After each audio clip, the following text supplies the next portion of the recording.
Yes, please. More go on studio no budget what? In the studio budget ABM, African Bureau of Music. Watch it again. Okay. Baddest. What do you want? Mwana tu. Tulikuwa mpola. Studio no. Egenda bangali ko logo. Nedda munange olaba abantu benaba nnyonnyodde ekiroto. Na plan ne vision bwetambula balengeje bakifunyemu okitege eno si record label ne no music hub. Music hub kye kifo ky'oddukiramu for all your musical needs. Yes. Esimaze ko sinenga meka ngana out of there.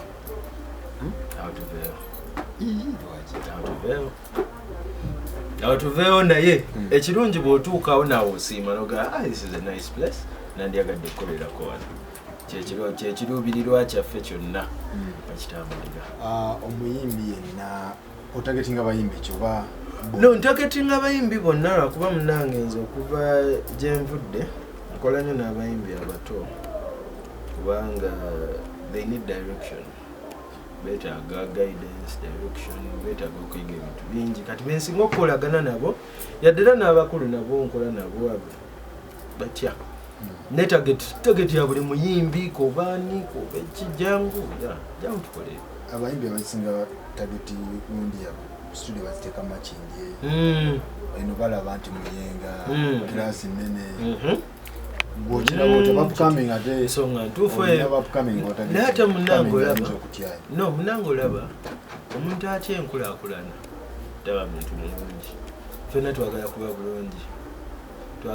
twagala tweyongereyo okole ebinyuma bitambule mangu abantu beyagale naye mwenyini weyagale kyeso kyetusinga okulubirira mu business so upcoming bati tolina kutya upcoming ngoli muganda ate tuli bantu. Moja tu chini ya pola mpola. Travelers producer wa Diamond. Ayelaizo mna yagera na baby goma ya Diamond ebinga binyuma kitegera na bine ngomeje twegomba fenai tusanyusa konze ono kamulete wano tulabe amagezi gali na rachi tetuga sharinga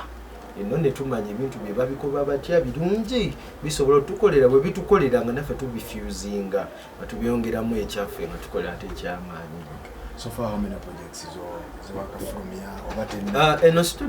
studio ya twakafulumya oluyimba lumu n'ennyimba bbiri twasogera efulumya kibeera kyo rapia ne tufulumya n'oluyimba lwa Zawi lwe bayita Queen Mino.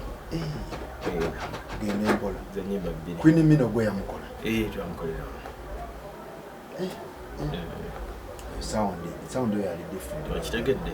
ensonga kyekirooto twali tulina okukolayo kasample omuntu awulira baga kino nga kivaawo tulyoke tuggulewo ekifo ate tulaga abantu ekiba so far projects bbiri naye tulina endala mpitirivu zasijja kumentioninga najja ziwulira kwa kasawulira fresh somewhere ngomanya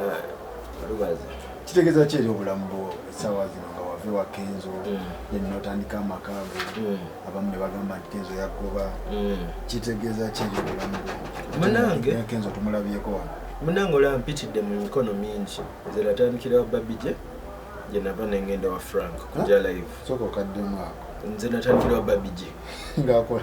Babije wafono Babije wamwe we namukubira z'emiriina nenkuba ebuyimba bwa Kenzo bu nice and lovely nenkuba tonkoya nenkuba inora rema lubaita muchuzi bwe natandikira ate nenvayo nengenda mu mikono emirala wa Frank ja nenkola ennyimba oze nakola ezawera nenvayo nengenda wa Msuuza kati Msuuza oyo muganda wange era mu mulabye bwoba omulabye ku stage eyo oyinza okugamba nti bangoba oba negoba oba naddukayo no oli muganda wange era tukolagana just nti oluusi omuntu bw'alaba ekintu ye bw'akisuubira bw'akitwala mu mutwe tamanya producer aliyo omuto ayagala otuuka ku level gy'oliko mu amagezi mu kiseera kino munange olaba kino nina level gye ntuuseeko not really nange ndinde ku lugendo ffenna tutambula tuluubirira tugoba tuyaayaana okitegeera tuyaayaana kunoonya kirungi era omuntu yenna ali mu industry yaffe kyenzo omugamba kwongera kuyaayana kunoonyereza luba olunaku olwo n'okwatayo kwokutte bw'obikuŋŋaanya oti nga tolina bingi olina kuweka mu maproducer mu nsi muno mwonna bwegamba yakubanga producer gundi mu nsi eno buli producer mu respectinga cause every producer has their own sound buli producer nga naye bw'oyeraba nti oli wanjawulo ku nsi tetufaanagana naye nga tuli bantu regardless yakati kyomanya buli muntu bw'atuula wano alina feeling gyakuteera ku track eyo gy'owuliraawo kati kyoba tutambuliraawo tutyo waliwo project ekezo mpitirivu tujja somolola wanu mpolampola mujja ziwulira ate Rema kati Rema ninayo project zaawo 3 naye simanyi lwanaazita naye azirina titukuulya mu politics ki ekigenda mu maaso mu politics ani ali abali mu industry yo abasinga beekubidde nnyo eri politics saidi ki gye bali zonna kasabira nga byabufuzi zirimu ssente katugambe nti abayimbi mu industry gye tulimu